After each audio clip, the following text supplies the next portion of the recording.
What's going up, YouTube? Welcome to another edition of Tips on the Beat with D.Royul, where I, D.Royul, will be making a beat, and I'm going to give you 5 insights into how I made it to hopefully give you some new creative process in the music you make in your own life. Had to take a week off of actually doing this episode so that I myself could get some new fresh creativity. I work for an organization called New City Kids, and the music directors at the multiple sites came together to brainstorm to get ready for the next year so that we can adequately serve the kids and the teens who are there. And while we serve these kids and teens, as a music director, we create the curriculum so that the kids can have exciting content for the year and be able to really learn instruments like bass guitar, piano, drums, and such.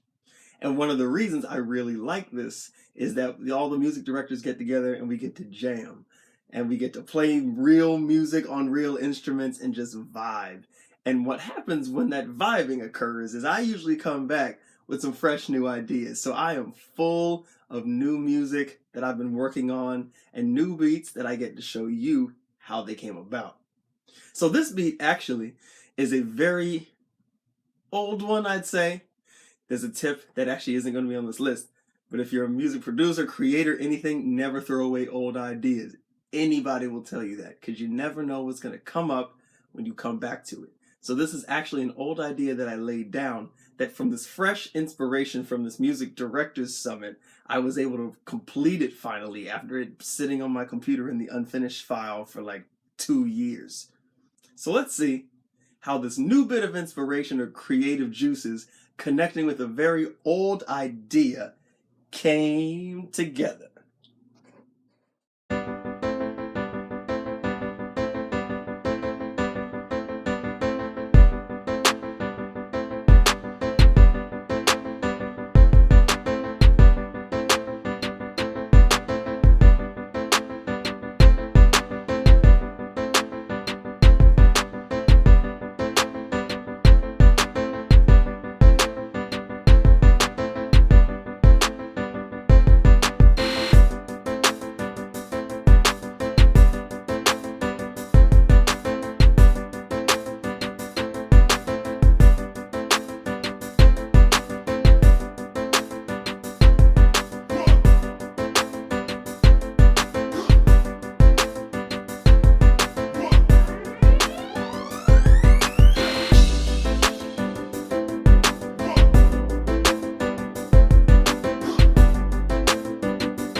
Alright everybody, tip number 1.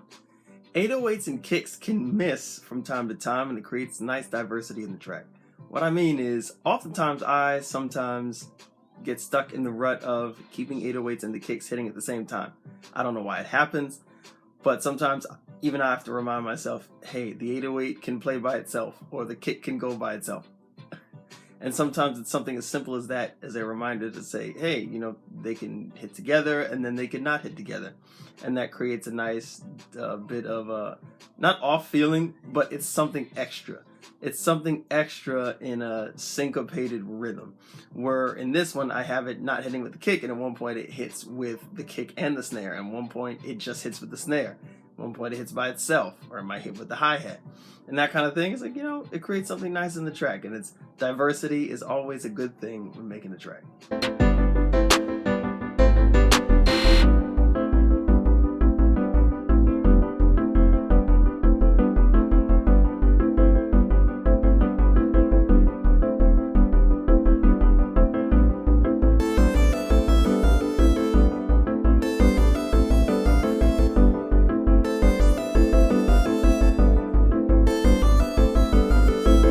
Tip number 2, using 2 different types of bass is necessary if that's what you're trying to get. Meaning, the 808s have a punch to them. There's a little bit of an attack that hits whenever you press them. But for this portion, I wanted there to be the presence of bass without that hit that the 808s have. So what I did was I have introduced another bass for this section of the song. And it flows actually from the, what I call the verse, into the pre-chorus. And right at the end of it, it switches. and it's actually got a very similar resonance to an 808, so it doesn't necessarily feel like a completely different sound, but I still needed it to have the presence different than an 808. So having two different types of bass in the song is fine. You don't have to use one bass. Like we've said in many other episodes, you don't have to use just one instrument, but sometimes you just need a little reminder to say, oh, I'm allowed to do that. It's your music, it's your track, do what you want and what you need for it to sound like what you want it to be.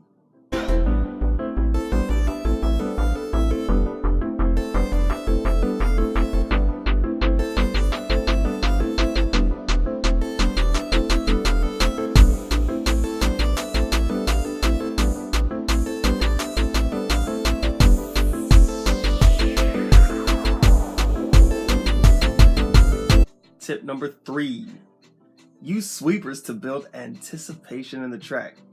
Now, we talked about effects, and you can have sweepers and effects, but sweeping in a track is where there's some type of effect or there's some type of attribute to a sound that either rises and falls over a duration of 4 to 8 bars or whatever bar you pick. This one just happens to be 8 bars. And what I can do is we're gonna go in and I'm gonna show you exactly what I did to create this, because I did some automation to create this sweeping effect.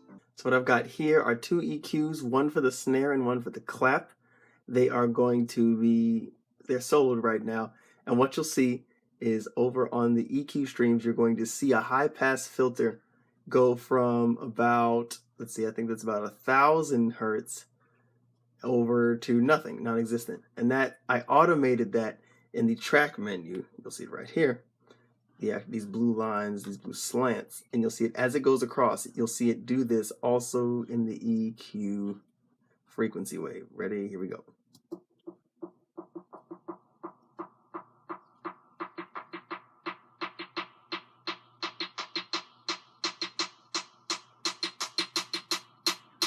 So that's how, in the actual part of the song, whenever the marker crosses over that, the automation makes what's going on in the equalizer follow suit, like this. And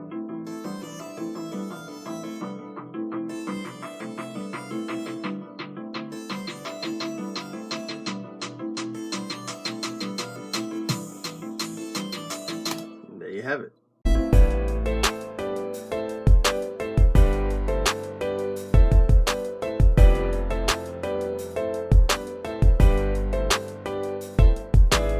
Tip number 4, use the 1 chord progression as the foundational core of the song. Every other part of the song is built off that original switch between the 1 and the 2 chord that I did at the beginning in the verse.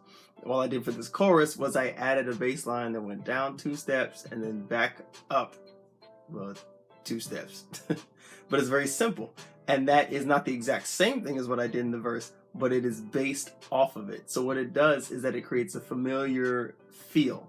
Like it sounds like it's something I heard before, or it sounds like it makes sense because it's not so all over the place. It's not so intricate that you're thrown for a loop, but it's different enough that your listener feels like they heard it, or it feels like it's a very familiar tune because you already set up musically where you're starting at. And that kind of thing is used often.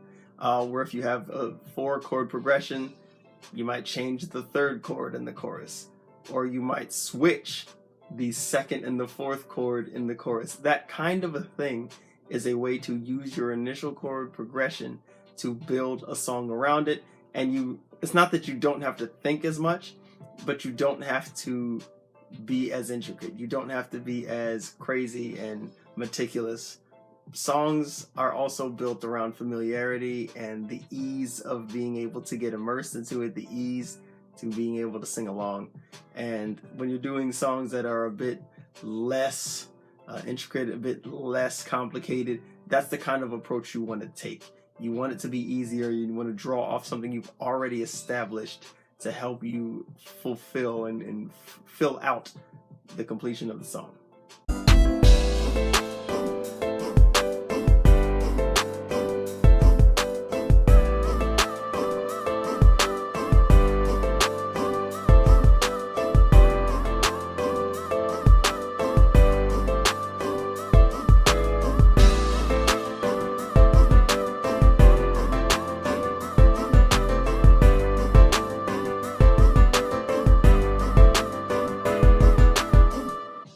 number 5. Don't throw away takes unless you're really, really, really, really, really done with the song.